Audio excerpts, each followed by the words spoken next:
What's good? This is Ghost Archives, Gustavo back in the building, and today we're going to be going over Kendrick Lamar's Super Bowl halftime show. And with the Super Bowl halftime show, I know it's been about a month since this has happened, a little over a month. You know, uh, one of the first videos, I think it might have been the first video that I did on this channel, was about uh, Kendrick Lamar announcing that he's going to be doing the Super Bowl. And at the time, I think there was a lot of people upset. They felt like Lil Wayne should have been the one performing at the Super Bowl. But since then, we all know now that that Super Bowl halftime performance was probably one of the most viewed of all time. There's been a little bit of controversy as far as like how many people really watched it or whatnot, or if not. No. I don't think it's that. I think it's if Usher's halftime show had more, or if this one had more. But with that being said, I really wanted to take a look at, the different things in the Super Bowl halftime show, the different subliminal messages, the overall message, because I think it's very important with what Kendrick Lamar was trying to say. And another thing I really wanted to highlight too was the interview that he did for Apple Music with Nadeska and Ebro, and how he talked about keeping the sport of what he's doing overall as competitive, keeping a competitive spirit, a sports-like nature of it. And I think that really speaks to the volumes of what the Super Bowl halftime performance show was, because they weren't playing no football out there. I'm telling you right now, the Eagles whooped. I don't know what was going on out there, but good news is I mean, I put some money on the Eagles. I didn't even put them to win. I just needed certain people to run a certain amount, and it was crazy. I'm not even gonna lie to you. But with Kendrick Lamar and this Super Bowl halftime show, it was really it reminded me of the Hunger Games when Katniss, I think that's her name, Katniss, was like basically doing the shooting arrows, and the president of like the evil leaders and shit, they were watching, and she like did a trick to like basically show him, like she like hit she hit the apple out of his hand. He was about to eat like an apple, and she took the arrow and she like shot the apple out of his hand, basically saying like, bro, I could kill you right now, or I can do this right now. Like, I just made a spectacle. Like, I'm gonna impress the fuck out of you guys.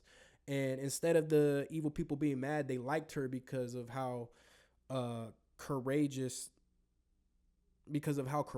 it was for. Hold the fuck up. Oh, that's my feet. All right, my bad. And they actually embraced her, which it's a tough analogy, because the Hunger Games is like they really hype you up, and give you all the glitz and the glamour and the glory before they send you out to go into battle and to go into basically savagely kill everybody else. And I really felt like this was probably Kendrick's biggest statement by far. Now, was it his most controversial statement as far as the different shows and performances that he's done? I don't think it was the most controversial, but I think it was probably the most powerful one he could have done at the Super Bowl. And I'll give you a couple of reasons why. If we were expecting Kendrick Lamar to get back on, the vibe that he was on when he made To Pimp a Butterfly, right? And he was doing those Untitled Unmastered performances where, it was the guys in the prison, and then there was the These Walls performances, these really metaphoric, symbolic type performances, a lot like the performance that we got for the Super Bowl. But these at this time, it was more of what was going on in the world as far as the black community, minorities in general, and in these neighborhoods where there's police brutality, where the system and the powers that be are conspiring against not only a certain group of people, but a certain class of and certain sections of people, and how they really control and damage the people in this system to eventually lead them to destroy themselves. And he really goes back into the history. He kind of he gives that mirror of like the history, throughout, like, when he was a prisoner, but it was like, very symbolic to the slaves. And then the performance when he was on top of the police car, where it was very controversial that he couldn't say, because we hate Po, they want to kill us dead in the street for show. Like, he has these performances that do have these messages. Now, as far as the Super Bowl performance that we got, this was not shy of the messaging. Now, I do see this era of Kendrick Lamar having fun, but also he had a big point to prove.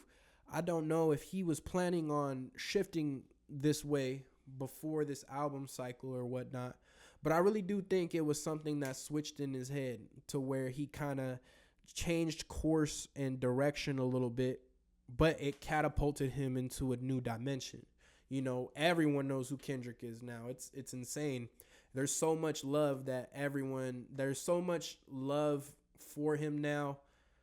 There's the hate that I'd never seen before. You know what I mean? There's the haters, there's the negative things that people say that I haven't really seen before, because there's not, like, the mainstream wasn't on that type of vibe like that, so, but it's a part of the game. When you open yourself up to get more exposure, to get more love, you're opening yourself up to get more hate, and that's in anything in life. So just keep that in your mind.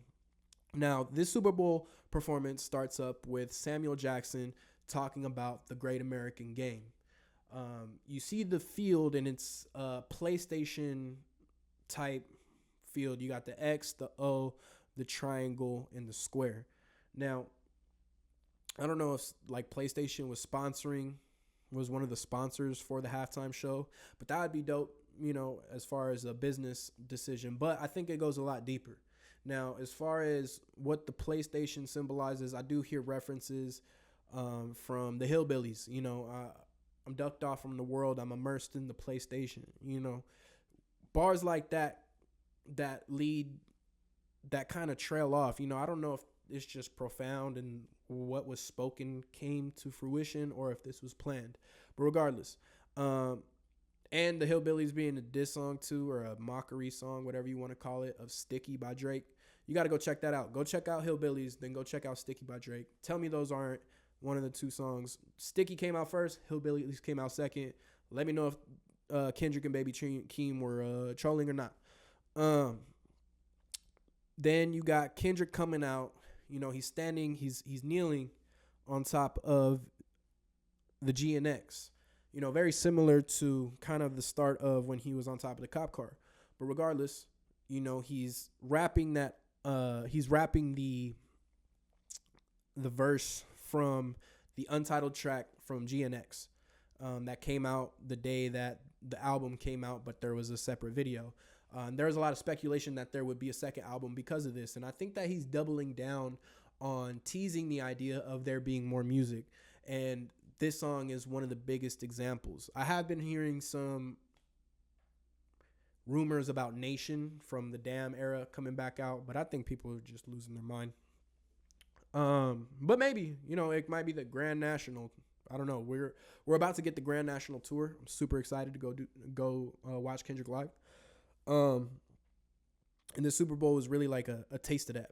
Now, you have him rapping, and then when the beat drops, you have all these people in these red, white, and blue outfits come out of the car. A lot of them too, whole lot of them, deep, and it's the American flag. And I think it's really symbolic, especially the image of when Kendrick Lamar is standing right there in the middle.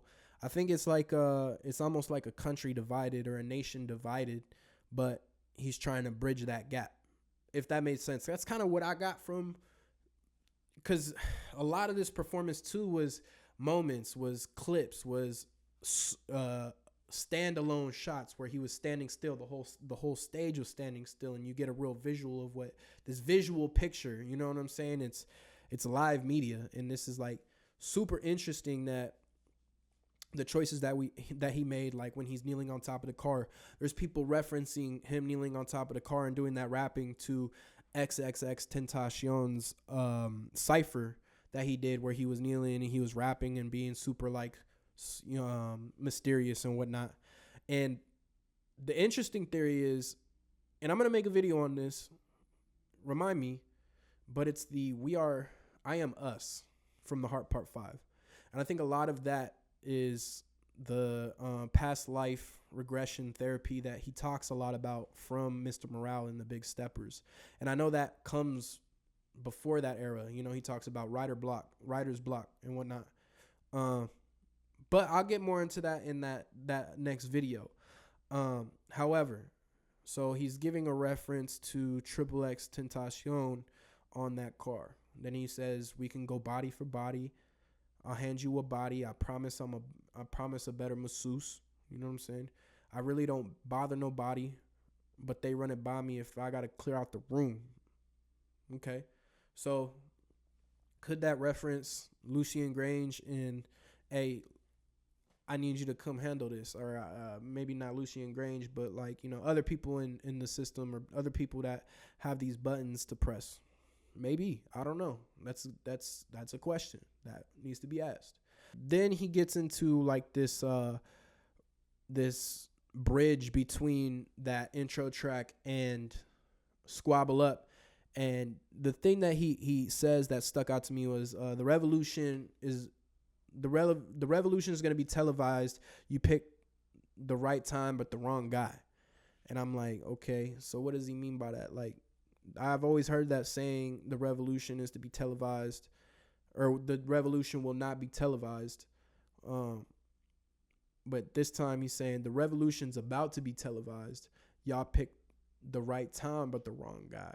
So right now is the right time. And I remember we talked about this too, about now being the right time for artists, especially musicians, because there's going to be a new era. There's going to be a new breath of fresh air where people are actually taking more time with music that's being taken seriously, whether that's mainstream artists, whether that's underground artists. I think it's just going to be for artists in general, because a lot of this fast-paced, fast garbage type music is getting played out, and people are calling it out. And the younger generations too. The young generations are actually worse than everybody else, because not worse music wise, but I'm saying worse as far as critique wise, because they're really going to tell you how they feel. They're going to tell you if that shit's ass, you know? So you got really, you know, you can't just be coming with no slouchy bullshit these days, like for real. And I think that the revolution being televised, y'all picked the wrong place, but the right time, but the wrong guy, is multi-layered. You know what I'm saying? Whether we're talking about the entertainment industry that he's in, if we're talking about the political state that we're in, if we're talking about maybe a spiritual time, you know, as far as like a war between good and evil. And I'm not calling anyone good or evil per se, but I do feel like as human beings on earth, we come into certain situations super conflicted on what we want to do, what's right, what's wrong. And we go down these paths and these roads that, you know, ultimately, you know, do they make you a good man? Do they make you a bad person? Who's to say? You know, you kind of, there's always this gray area as far as living life. You know, you can do your best to live and be a good man, but will you be able to make everybody happy? Probably not. But then, okay, so back to it. You know, he's talking about revolution televised, right time, wrong guy. Then we get into Squabble Up. Oh, yeah. Wait. Let's talk about the jacket real quick. So he's wearing this jacket that says Gloria on it. Now, if you listen to the GNX album, his last song is called Gloria, and it's dedicated to his pen. It's a song with him and SZA. Now, it's not one of the lead singles, but I do find it interesting that he included this song. When SZA talks about the creation of the song, she says something along the lines of, oh, these are the vocals that we're using. So he used these, he gave her things to sing. She sang it, and then he took those vocals, created a song in his own context, and then put it out. So I don't think she was in the process or the mind state of what the song truly means. But I think there is a lot of deeper meaning behind that song. Is it the passion? Is it who is Gloria? Who is Gloria? I've heard some theories. Now, I've heard some theories about who Gloria is. And I've heard that Gloria is in that paperwork a lot about what happened at the Mark Hotel. And man, I've seen that name a lot in those documents, and that's what's popping on the internet. What's popping off on the internet? Just letting you know. Heard Ebony Prince is back in town. Heard he's back in around, letting things, making noises and sounds. You know what I'm saying? So there's gonna be a lot of things to talk about here soon with the name Gloria coming up. But it's interesting that he had that on his jacket, especially during the Super Bowl performance.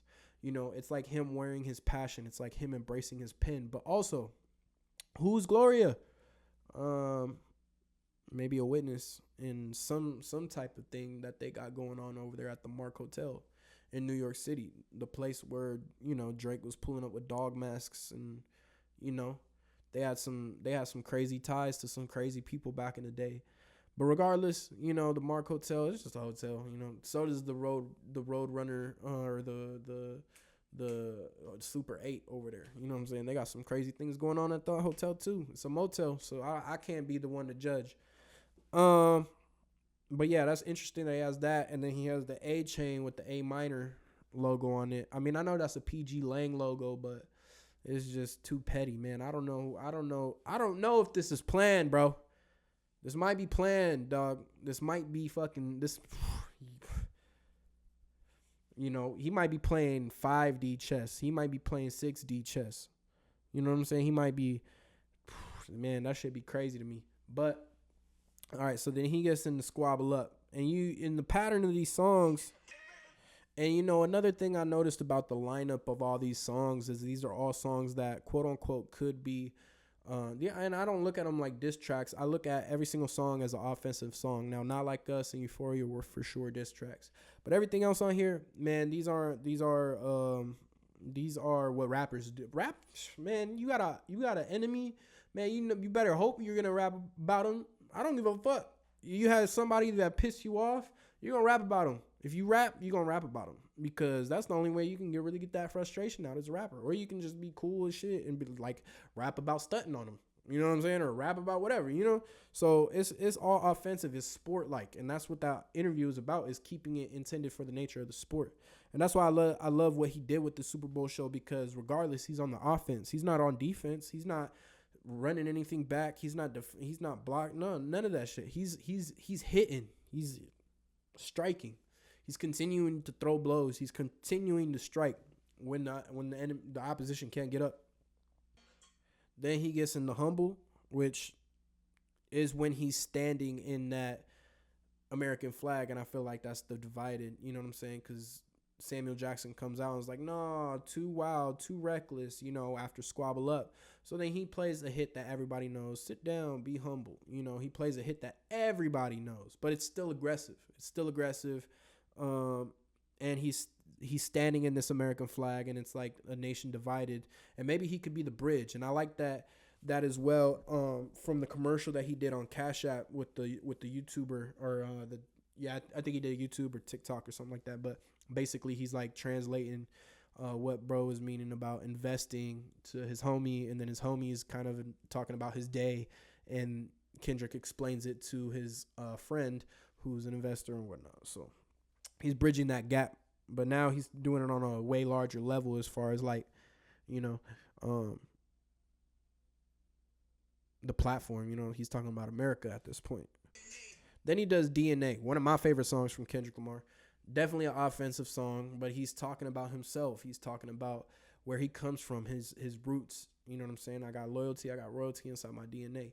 And that song, DNA, is a really personal song for him, because it really talks about where he comes from. He's talking about, you know, who his father is, who his homie, where, you know, what his home is. You know, he's talking about who he is, what comes before him, and what created Kendrick Lamar. That's why I like that. I really like that song. And it's hard. And the switch up is crazy. Bro rushed more yards than Travis Kelce. Bro ran more yards than Travis Kelce. I want y'all to let that sink in, for real. Kendrick Lamar rushed for more yards than Travis Kelce got in any type of run, pass, any of that. Oh, man. And then he did Euphoria. Euphoria was crazy. He had lost his breath a little bit, but his breath control was insane, bro. Like, I don't know how you do Euphoria. That was dope. That was dope. I like that he did Euphoria, because not a lot of people know these songs, and people were upset about the track list, bro. It's not, it's, dude, come on, man. You get it. You go get yourself a Super Bowl show and perform all your hits. How about that? Oh yeah, and then he did Man at the Garden, the bro, and then he had all bros. I think that's the group from New Orleans. I don't know the exact name, but man, he did. I just want it all, and he did the whole verse where he was talking about um, everybody's blood is just paint to me. It's okay with me. I did it heinlessly. Like, bro, I deserve it all. And that's interesting that he chose Man at the Garden, because, especially coming after Euphoria, because I feel like, we're going through the mind state of somebody during this battle, right? Like you open up with, you're trying to create something new, you know what I'm saying? And you're like, he's almost like he's meditating. He's off, you know what I'm saying, being Kung Fu Kenny on a little mountain. And then somebody's like, hey man, this guy's tripping, like I gotta run it by you. And he's like, oh, I gotta run it by you? All right, let me show you what's up. And then boom, Squabble Up comes on. He's gonna show you the squabbles, all right? All right, the squabbles come up, boom, and then it transitions into what? We got humble. All right, he's telling the opposition to be humble. Why you got to be humble? Well, because I got royalty and I got loyalty inside my DNA, and this is where I come from, And not only this is where I come from, these are the reasons why I deserve it all. I'm going into Man at the Garden. I deserve it all. Not only am I loyalty and I'm royalty, you know what I'm saying? Because I'm loyalty and I'm royalty, I deserve everything. And anybody in my way is just paint, and the blood is just paint to me. And that's referencing what J. Cole saying about, on Port Antonio, poor J. Cole, man. And then, yeah, all right, then we got, oh man, and then he gets Peekaboo. And I feel like Peekaboo was the moment where he's basically referencing Meet the Grams, because when you listen to 616 in LA, it's almost like he's telling the story from the point of view of Drake, but then it transitions into Kendrick kind of questioning whether or not he needs to take it to where he's about to take it with Meet the Grams and Not Like Us. But he goes into Peekaboo, you know what I'm saying, after Man at the Garden, and him having that self-realization of like, you know what? Why do you guys think you deserve the greatest of all time? Motherfuck the big three. It's just big me, and his narrative, is, and that's where he gets that like that, and he's waiting for that response, and he gets that pushback from Uncle Sam or the system or the overall people. Hey, that's way too much, man. You got with Future and Metro. Y'all made like that. You went and got your homeboys, Future and Metro, right? And he's like, yeah, you know what I'm saying? Like, I could have got my whatever. And then Peekaboo. Then he performs Peekaboo. Like, Peekaboo, I know what you know. I know what you did last summer. All right, so let's talk about why he performed that Peekaboo in the X of the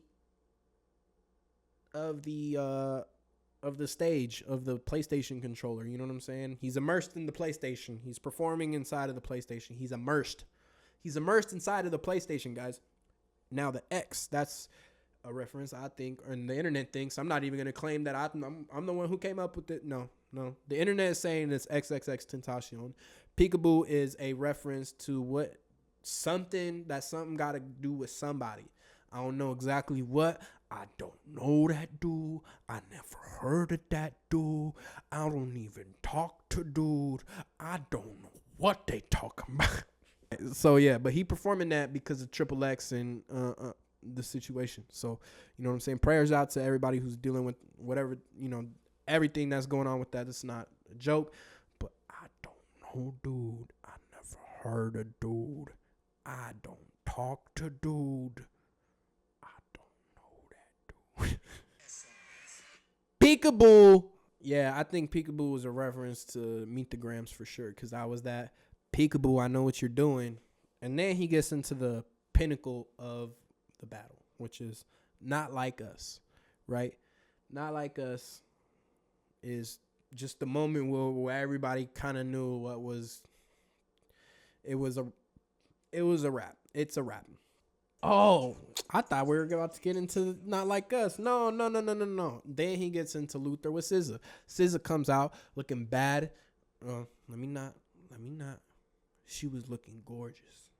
SZA was looking gorgeous. You know what I'm saying? Her outfit was dope. You know, all red. I fucked with it. Shout out SZA. She came out there. She did her thing. She came out there singing, harmonizing like an angel. Shout out SZA. And then they do all the stars. You know what I'm saying? Rest in peace, Chadwick. Man, Black Panther. Rest in peace, bro. Yeah, man. They do all the stars is closer. You know, confrontation ain't nothing new to me. Motherfucker, I don't even like you. Yeah, that's definitely a diss song. We'll make that 3 diss songs. Not Like Us, All the Stars, and Euphoria. So, oh yeah, and then Uncle Sam comes out, is like, that's what I like to hear, and then he's like, no, don't do it. You're about to do it. Then he says it's a cultural divide. I'm gonna get it off the flow. I think this was one of the most important things that he said. You know, between monologues of the songs, because that goes back to the flag and him standing in between it. Is like, it's a nation divided. The culture is divided. Everybody's divided if you really think about it, and that's why this works on so many levels, because the fans are now divided. The culture is divided, but it's not necessarily his fault. It's what people believe in. It's what people are doing. It's what people are investing in.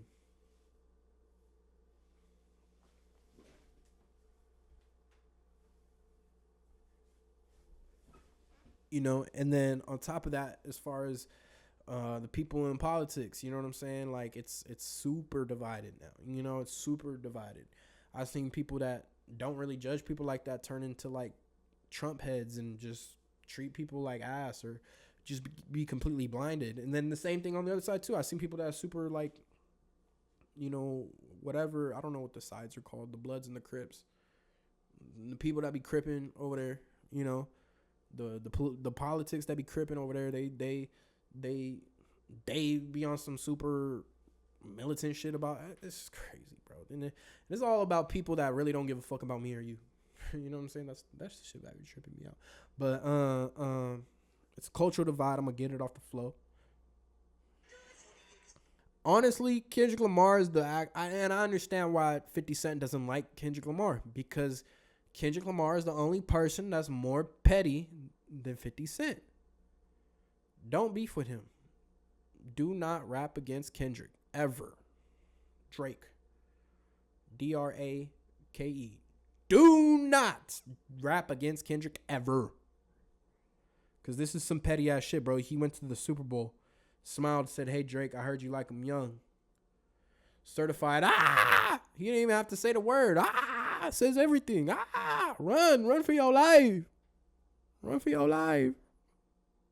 And then he does TV off and just wraps it up beautifully. You know what I'm saying? And then he says game over. And I really feel like when he was standing there at the very end, that was really like his Katniss moment where he shot the arrow at Trump, or, you know, the President Snow.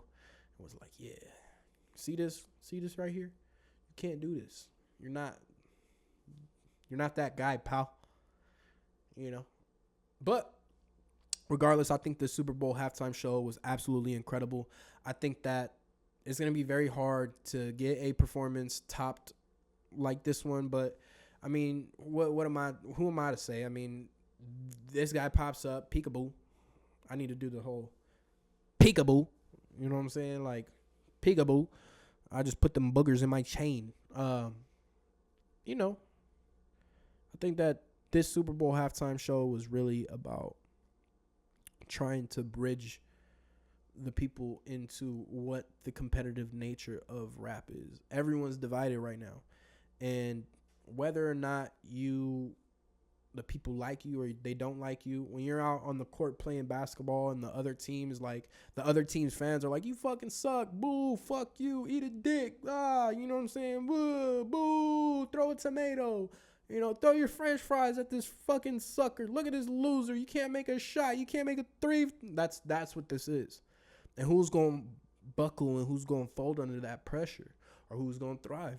Regardless of what everybody had to say, that did not affect any of the art. That did not affect his creativity. He knew what to address. He knew what not to address. And he did his shit. And I think that is needed in art. I think that is needed in especially hip hop. That's a part of hip hop, is the competitive nature. Now, do we have to go and kill everybody and shoot everybody up because somebody's a better rapper than the other? No, that sounds dumb. I rap, I put words better than you. We all gotta die. The fuck? Y'all are poets, man. Y'all are journalists. No, that's not a journal. Y'all write in journals. Y'all write y'all feelings in journals. And I'm not saying that's not like, oh, you're not thug because of it, but like, damn, bro, like, come on. You write in your journal better than me. I'm going to kill you. I'm going to shoot up the crib. I'm going to file a lawsuit. Plays basketball. It's like Devin Haney trying to sue Ryan Garcia, you know what I'm saying? Because, he assaulted me because he was on performance enhancement drugs and he could have killed me and whoop-de-whoop. Like, bro, he would have killed your ass regardless. If he would have punched you right in the head. And, bro, you signed up to be a boxer. That's like going NASCAR, crashing, and then suing them because you crashed. That's what you signed up for. That's what the fans cheer for. Someone has to crash. Or else we're just going to be watching these cars going laps all day. Someone has to crash, man. That's crazy. It's crazy analogy that I'll be seeing in these things, man. But that's just what I be seeing, man. That's, Kendrick Lamar Super Bowl halftime show. Make sure you guys like. Make sure you comment. Make sure you subscribe. Let me know what you guys think. Let me know more conspiracies. Let me know more theories that you guys might have. Let me know if you want to get more in depth into what these certain topics are bringing. And make sure you guys have yourself a nice day. This is Ghost Archives. Make sure you guys tap into my new song coming out April 14th. It's called Stonehenge. Let me know if you guys are fucking with the music. Make sure you set a reminder for it so that way when it drops, you guys can turn that on in your new whip or you know what I'm saying, in the gym, whatever you got going on, all right? Until the next time, I love y'all. I'm out of here.